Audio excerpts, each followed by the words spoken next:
برادران اسلام، السلام علیکم ورحمۃ اللہ وبرکاتہ۔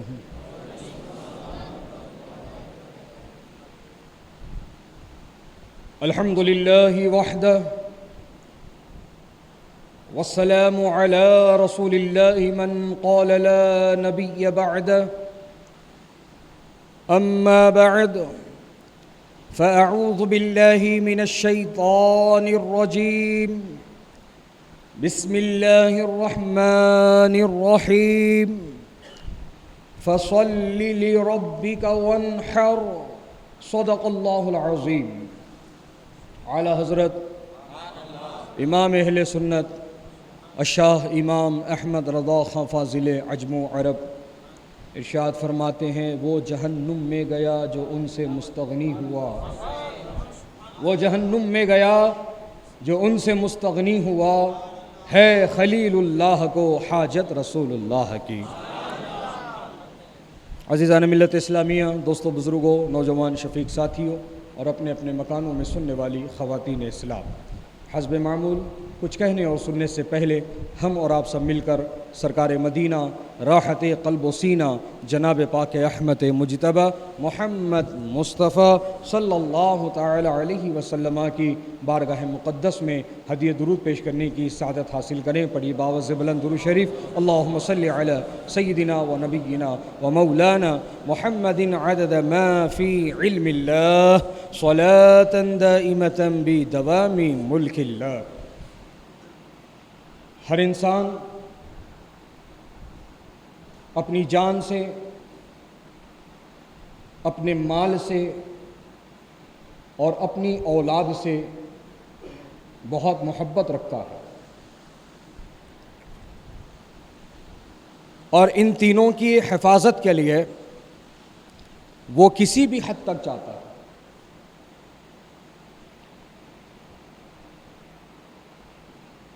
اور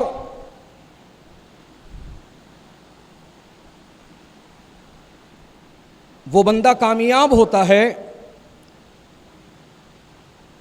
جو اللہ کی رضا کے لیے، اس کی خوشنودی کے لیے اپنی ہر عزیز چیز کو قربان کر دیتا ہے۔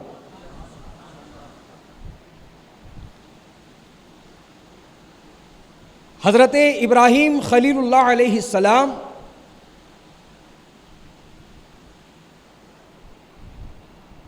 جن کو اللہ تبارک و تعالی نے اپنی خلت عطا فرمائی،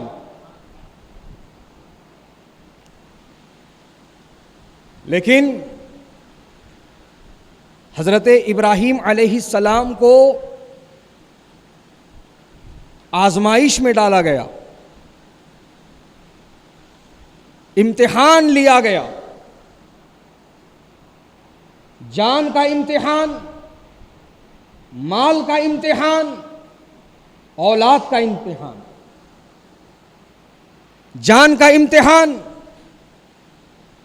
جب حضرت ابراہیم علیہ السلام نے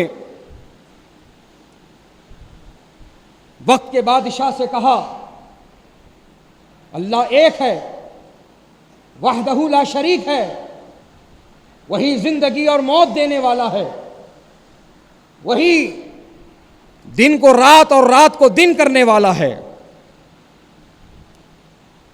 اور تم جن کو پوچھتے ہو وہ پتھر ہے، بے جان ہے، وہ کسی کی مدد نہیں کر سکتے۔ بڑے اختصار کے ساتھ چل رہا ہوں۔ تو بالآخر اس وقت کے بادشاہ ظالم نمرود نے حضرت ابراہیم علیہ السلام کو آگ میں پھینکنے کا حکم دیا۔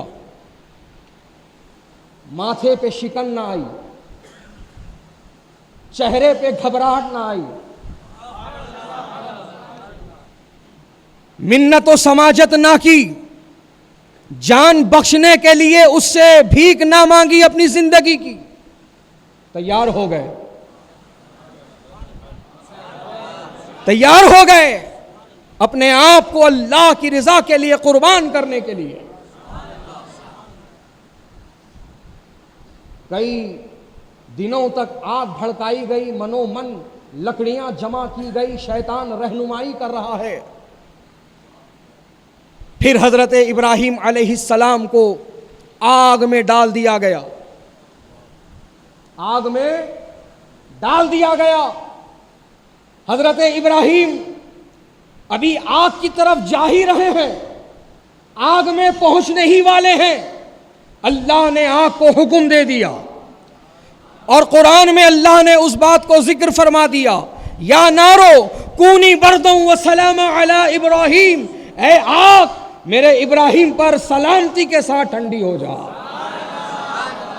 پورے 40 دنوں تک حضرت ابراہیم علیہ السلام اس آگ میں رہے، لیکن جسم تو جسم ہے، جسم کا ایک رواں بھی نہ جلا، جسم کا ایک رواں بھی نہ جلا۔ اگر آج بھی ہو ابراہیم سا ایمان پیدا، آگ کر سکتی ہے اندازے گلستان پیدا۔ دوستو اور بزرگوں، پھر مال کا امتحان ہوا، اللہ تعالیٰ نے خوب مال و دولت سے نوازا حضرت ابراہیم کو۔ بکریوں کا ایک بڑا ریوڑ آپ کے پاس جمع ہو گیا۔ تو حضرت ابراہیم علیہ السلام کے متعلق ملائکہ رب تعالیٰ کی بارگاہ میں عرض کرتے ہیں، مولا بار بار تیرے خلیل تجھے یاد کرتے ہیں، تیرا نام لیتے ہیں، تیرا ذکر کرتے ہیں، ہم کو ایسا لگتا ہے کہ تو نے جو انہیں مال و دولت دیا ہے اسی وجہ سے یہ تجھ کو اتنا یاد کرتے ہیں۔ تو رب نے اجازت دی، کہا جاؤ جا کر کے میرے خلیل کا امتحان لے لو، تم کو پتہ چل جائے گا کہ خلیل کے دل میں کس کی محبت ہے۔ وہ ملائکہ، وہ فرشتے آ گئے فقراء کے بھیس میں، ہاتھ میں کشکول لیے، حضرت ابراہیم علیہ السلام کے دروازے پر کھڑے ہو گئے، کہا سبحان الملک المعبود، سبحان الملک المقصود، سبحان الملک الموجود، سبحان الملک الحی الذی لا ينام ولا يموت ولا يفوت ابدا ابدا، سبوح قدوس ربنا ورب الملائکۃ والروح۔ جو ہی انہوں نے رب تعالیٰ کا ذکر کیا، اللہ کی تسبیح کی، اللہ کی تعریف کی، حضرت ابراہیم علیہ السلام اپنے مکان میں موجود تھے، جو ہی حضرت ابراہیم کے کان میں اللہ تعالیٰ کا ذکر پڑتا ہے، اللہ تعالیٰ کا نام مبارک پڑتا ہے، اللہ کی تعریف و توصیف و تسبیح پڑتی ہے، حضرت ابراہیم دوڑ کر دروازے پر پہنچتے ہیں، دیکھا نورانی شکل و صورت کے کچھ لوگ کھڑے ہیں، کہا جو ابھی ابھی آپ پڑھ رہے تھے ایک مرتبہ اور پڑھ دو۔ تو کہا خلیل کیا تمہیں رب کا ذکر پسند ہے؟ کہا میری جان حاضر ہے۔ کہا ہمیں جان نہیں مال چاہیے۔ خلیل مال پیش کرو۔ حضرت ابراہیم خلیل اللہ علیہ السلام نے اپنے تمام مال کے 3 حصے فرمائے، جس میں بہت ساری بکریاں بھی شامل ہیں۔ ایک حصہ اٹھایا، ان سائلوں کے حوالے کر دیا، کہا ایک مرتبہ اور سناؤ۔ پھر انہوں نے تسبیح پڑھی، حضرت ابراہیم پر رقت طاری ہو گئی، حضرت ابراہیم جھوم اٹھے، حضرت ابراہیم مچل اٹھے۔ جب تسبیح مکمل ہو گئی کہا اور سناؤ، کہا تم مال دیتے جاؤ ہم سناتے جائیں گے۔ اس طرح سے حضرت ابراہیم ان کو مال دے بھی سنتے رہے، یہاں تک کہ سارا مال ان کو دے دیا۔ ایک بار بھی یہ نہ سوچا کہ میری آگے کی زندگی کیسے گزرے گی، میری آگے کی زندگی کا کیا ہوگا، میں کیا کھاؤں گا، کیسے بسر کروں گا اپنی زندگی، نہ سوچا۔ اللہ کے نام پر سب کچھ قربان کر دیا، اللہ کے ذکر پر سب کچھ لٹا دیا۔ جب مال سارا ختم ہو گیا تب بھی آپ کی پیاس نہ بجھی، بلکہ آپ نے اور خواہش کی، اے جو ہے سائلو مجھے ایک مرتبہ اور تسبیح سنا دو، مجھے ایک مرتبہ اور اللہ پاک کا نام سنا دو۔ تو پھر وہ جو ملائکہ ہے جو وہاں پر سائل بن کر آئے ہیں وہ کہتے ہیں اے خلیل تمہارے پاس جو مال تھا تم نے ہم کو وہ دے دیا ہے، اب تم سے کیا لے کر تم کو تسبیح سنایا جائے، جو کچھ تمہارے پاس تھا تم نے تو ہم کو دے دیا ہے، اب تم سے کیا لے کر کے تم کو تسبیح سنائے۔ تو حضرت ابراہیم جواب دیتے ہیں ہاں ہاں میرے پاس جو کچھ تھا میں نے دے دیا ہے، اب دینے کو کچھ نہ بچا، لیکن سنو ابھی جو بکریاں میں نے تم کو دی ہے ان کو چرانے کے لیے تم کو چرواہے کی ضرورت پڑے گی، میں چرواہا بن کر خدمت کروں گا۔ مجھے ایک مرتبہ اور اللہ کا ذکر سنا دو۔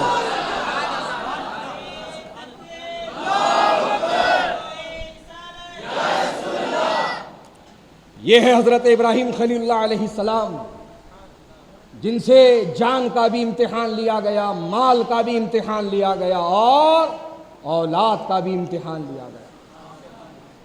اولاد کا امتحان 80 سال کی عمر میں اللہ نے آپ کو بیٹا عطا فرمایا۔ 80 سال کی عمر شریف میں جب آپ پہنچے، اللہ نے آپ کو بیٹا عطا فرمایا۔ حضرات، پھر جب وہ بیٹا تولد ہو گیا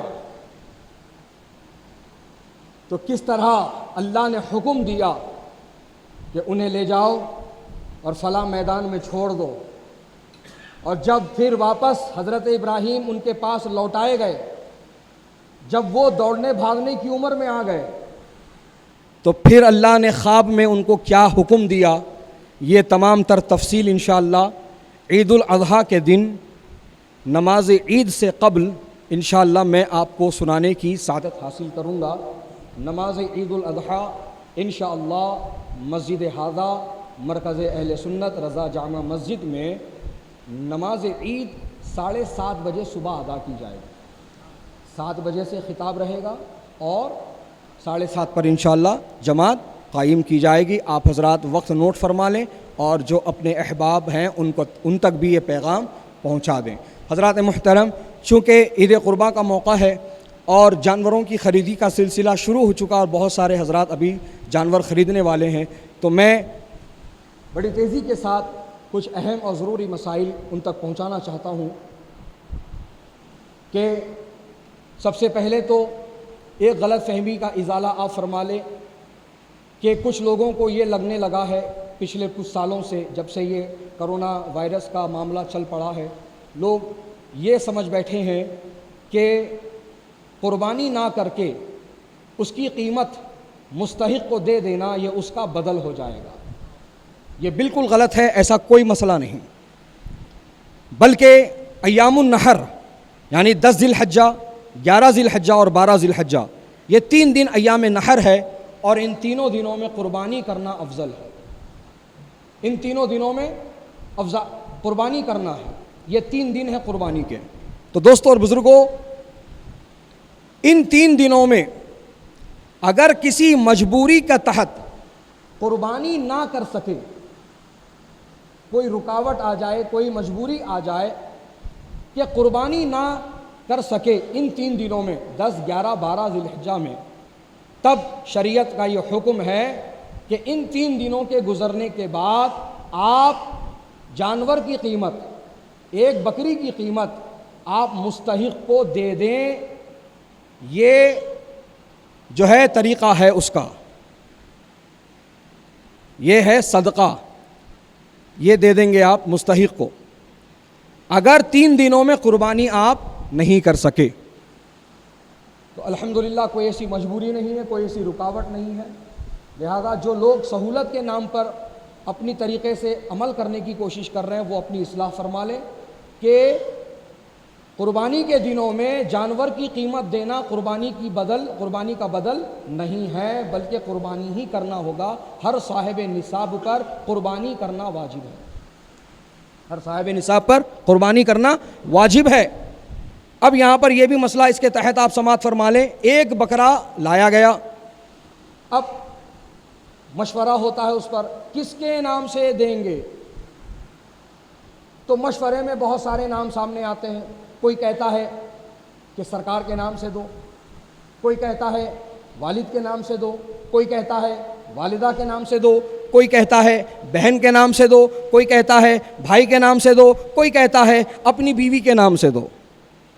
حضرات محترم، مسئلہ یہ ہے کہ جو مالک نصاب ہے اس پر قربانی دینا واجب ہے تو وہ اپنے نام کی قربانی کرے، وہ اپنے نام کی قربانی کرے، اور اللہ نے اگر اس کو اتنی استطاعت عطا کی ہے کہ وہ اپنے ساتھ ساتھ اوروں کے نام کی بھی قربانی کرنا چاہے تو اس کو اجازت ہے، چاہے وہ باحیات ہوں، چاہے وہ مرحوم ہو چکے ہوں، انتقال فرما چکے ہوں۔ مرحومین کے نام سے بھی ثواب کی نیت سے قربانی کر سکتے ہیں، جائز ہے۔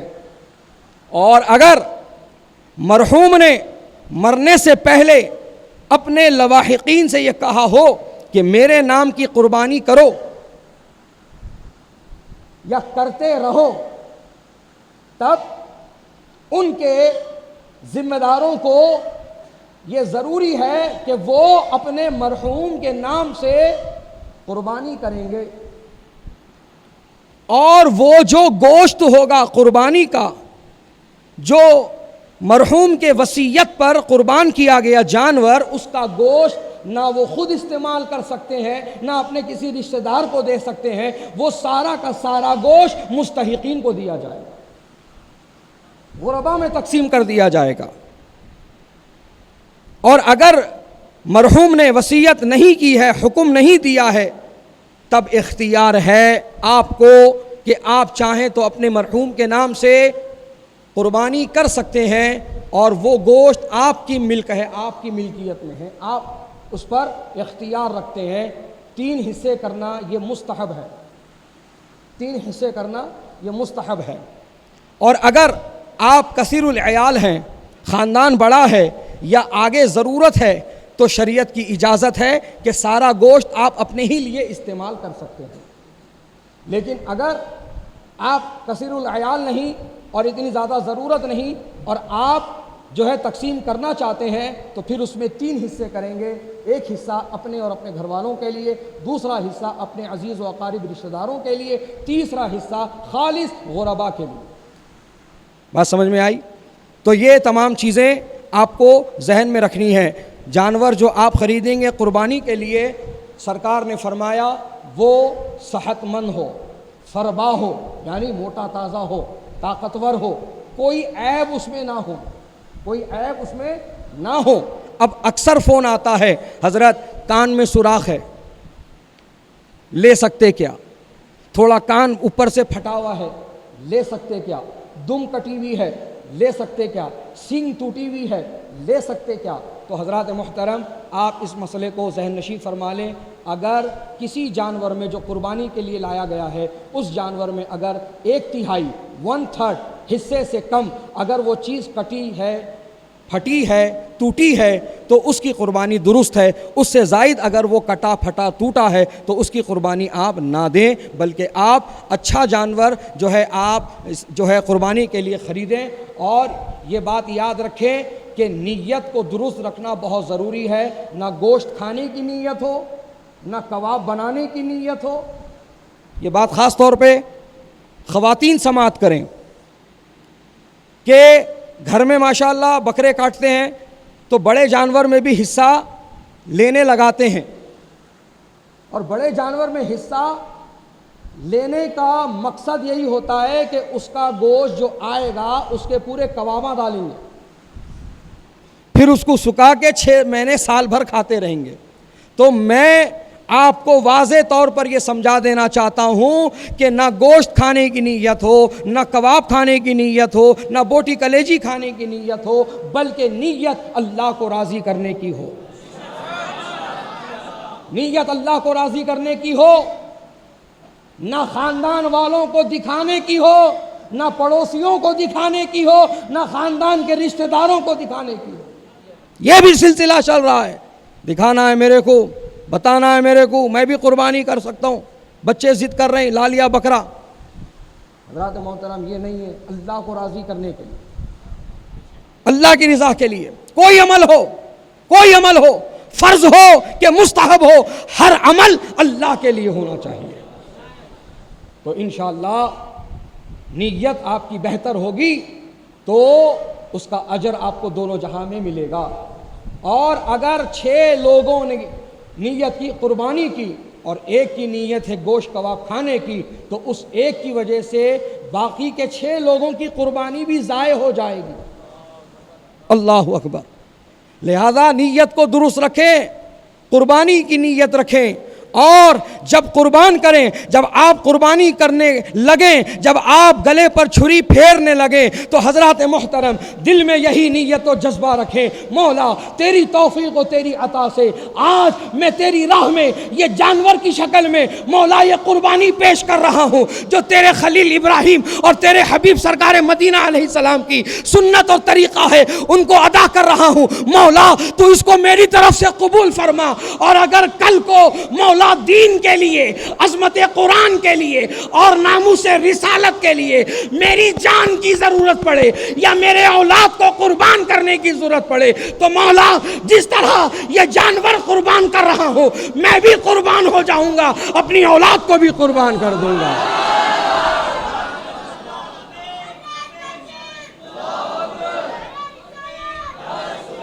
یہ نیت، یہ جذبہ ہونا چاہیے، یہ نیت، یہ جذبے کے ساتھ آپ قربانی دیں، انشاءاللہ اس کا اجر و ثواب آپ کو دونوں جہاں میں ملے گا۔ میرے آقا نے فرمایا کہ قربانی کے جانوروں کے بال، خر اور ان کے سینگ تمہارے لیے پلسرات پر سواری کا کام کریں گے۔ سمجھ رہے ہیں آپ؟ بڑی فضیلت ہے قربانی کی، بڑی فضیلت ہے قربانی کی۔ وقت کی قلت ہے، میں تفصیل میں نہیں جا رہا ہوں، بس یہ مسائل آپ کو بتا دوں کہ آپ دیکھیے جن کا جانور ذبح ہو رہا ہے، مطلب گھر میں کئی لوگوں کی قربانی ہو رہی ہے ایک ساتھ، تو یہ بات آپ اچھی طرح ذہن میں بٹھا لیں کہ جانور کے سامنے چھری تیز نہیں کرنا ہے، اور ایک جانور کے سامنے دوسرے جانور کو ذبح نہیں کرنا ہے، اور جانور جب تک آپ کے پاس ہے اس کی پوری دیکھ ریکھ آپ کو کرنی ہے، دانے پانی کا، کھانے پینے کا اس کا انتظام آپ کو کرنا ہے۔ یہ نہیں کہ ارے 2 دن کے بعد تو اس کو ذبح ہی کرنا ہے، کھلا کے پلا کے کیا فائدہ، کھلانے سے اس کا کون سا ویٹ بڑھ جائے گا، اس کا گوشت کون سا اضافہ ہو جائے گا۔ نہیں، کوئی ایسی بات نہ کرے، بلکہ آپ اس کا بھرپور خیال رکھیں، نہ اس کے سامنے چھری کو تیز کریں، نہ ایک جانور کے سامنے دوسرے جانور کو ذبح کریں۔ اگر وہاں پر جگہ کی قلت ہے تو ایک کوئی پردہ ٹانگ دیں تاکہ جانور اس جانور کو ذبح ہوتے ہوئے نہ دیکھ سکے، یا جانور دوسری جگہ بنا ہوا ہے تو اس کو وہیں رہنے دیں، ایک جانور ذبح ہونے کے بعد پھر دوسرے جانور کو ذبح کرنے کے لیے لے کر کے آئیں۔ یہ تمام چیزوں کی طرف آپ توجہ فرمائیے گا۔ اور حضرات محترم ہر سال کی طرح امسال بھی دارالعلوم فیض رضا مرکز اہل سنت و جماعت کے زیر اہتمام چلنے والے ادارے دارالعلوم فیض رضا اور مدرسۃ البنات فاطمہ جان، جو لڑکوں کے لیے بھی ہے اور ماشاءاللہ لڑکیوں کے لیے بھی یہ مدرسہ چل رہا ہے، اور الحمدللہ حضور شہباز دکن کی یہ یادگار ہے، حضور شہباز دکن کی یادگار ہے۔ حضور شہباز دکن نے یہ فیض کے دریے جاری فرمائے ہیں، نام بھی رکھا مدرسے کا فیض رضا۔ تو رضا کا فیض الحمدللہ اس ذریعے سے عطا ہو رہا تھا، عطا ہو رہا ہے، اور انشاءاللہ عطا ہوتا رہے گا۔ تو الحمدللہ آپ دیکھ رہے ہیں مسجد کے صحن میں جو میدان ہے، اس میدان کو الحمدللہ تیار کیا گیا ہے، اور اب وہاں پر عمارت کا کام شروع ہو چکا ہے، سینٹرنگ کا کام چل رہا ہے، اور انشاءاللہ بہت جلد چھت بھی وہاں پر پڑ جائے گا۔ تو یہ تمام تر اخراجات ہیں، اور ان سارے اخراجات کو ہمیں اور آپ کو مل کر پورا کرنا ہے۔ تو الحمدللہ رمضان میں بھی آپ حضرات نے ساتھ دیا، اور اب عید قرباں کے موقع پر چرم قربانی کے ذریعے سے آپ حضرات مدرسے کی اعانت فرمائیں۔ اور میں یہ اپیل کرتا ہوں ساتھ ساتھ کہ چرم کی قیمت بہت زیادہ گھٹ گئی ہے پچھلے کچھ سالوں سے۔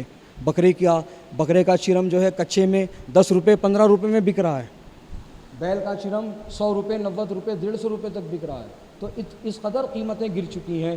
تو میں اہل خیر حضرات سے یہ اپیل کرتا ہوں کہ جہاں آپ دارالعلوم فیض رضا کے لیے قربانی کا چرم عطا کر رہے ہیں، وہیں پر آپ کچھ مالی رقم بھی آپ عطا فرمائیں اور مدرسے کو آپ مستحکم فرمائیں۔ حضرات محترم نماز عید کا اعلان تو آپ نے سن لیا ہے، اور الحمدللہ ہر سال کی طرح امسال بھی مرکز اہل سنت دارالعلوم فیض رضا کے لیے چرم قربانی اصول کرنے کے لیے آپ کے اپنے اپنے علاقوں میں مراکز قائم کیے گئے ہیں۔ آپ حضرات چرم قربانی ضائع نہ کریں۔ کچھ لوگوں نے کہا پھینک دو، دفنا دو، کچرے کی کنڈی پہ ڈال دو، نہیں، بلکہ آپ اس کا استعمال کریں صحیح طریقے سے، مستحق کو دیں یا پھر آپ خود استعمال کریں، اختیار ہے آپ کو۔ اگر آپ مدرسے کو دیں گے تو انشاءاللہ مدرسے کا اس سے کام ہوگا، مدد ہوگی مدرسے کی۔ تو آپ حضرات ان تمام باتوں کی طرف توجہ فرمائیے گا۔ اور دوستوں اور بزرگوں، جیسے کہ آپ نے سماعت کیا کہ آپ کے علاقوں میں مرکز اصول چرم قربانی قائم کیے جا رہے ہیں، تو بعض علاقوں میں پوسٹر چسپاں ہو چکے ہیں اور بعض علاقوں میں بھی پوسٹر نہیں چسپاں ہو پائے ہیں۔ تو پوسٹر تیار ہیں، اگر آپ اپنے علاقوں میں لگانے کی خواہش رکھتے ہیں تو آپ عقیل رضا سے نماز کے بعد رابطہ کریں، انشاءاللہ پوسٹر آپ کے علاقے کے لیے آپ لے کر جائیں۔ اور ہر سال الحمدللہ عزیزم عقیل رضا صلی اللہ علیہ وسلم مشترکہ قربانی کا انتظام کرتے ہیں۔ اس سال بھی الحمدللہ مشترکہ قربانی کا انتظام رکھا گیا ہے، اور یہ آپ جانتے ہیں الحمدللہ خالص سنیوں کے لیے ہے، جس کو حضور شہباز دکن کی زبان میں کہا جائے TTS لوگوں کے لیے، ٹناٹن سنیوں کے لیے ہے الحمدللہ، کوئی غیر اس کے اندر شامل نہیں ہوگا۔ تو آپ حضرات جو ہے اگر مشترکہ قربانی میں حصہ لینا چاہتے ہیں تو عقیل رضا سے آپ رابطہ کریں۔ اور مراکز سے چرم قربانی مرکز اہل سنت لانے کے لیے اگر آپ حضرات کے پاس ٹاٹا ایس یا چھوٹی لیلینڈ یا DCM کوئی گاڑی اگر ہے اور آپ وہ مدرسے کے کام کے لیے آپ دینا چاہتے ہیں تو برائے کرم ہم سے آپ رابطہ فرمائیں، انشاءاللہ ڈیزل کا خرچ مدرسے کی طرف سے دے دیا جائے گا۔ آپ کی گاڑی کے ذریعے سے چرم مراکز سے اٹھا کر کے مرکز اہل سنت پر لایا جائے گا، یہاں پر نمک لگانے کا انتظام رکھا گیا ہے۔ تو آپ برائے کرم اس جانب بھی توجہ فرمائیں، اور گاڑیوں کا انتظام جو ہے آپ اگر کروا دیں یا کر دیں تو بڑی مہربانی ہوگی۔ جو حضرات سنت نہیں ادا کی وہ سنت ادا فرما دیں۔ وما علینا الا البلاغ۔ السلام علیکم۔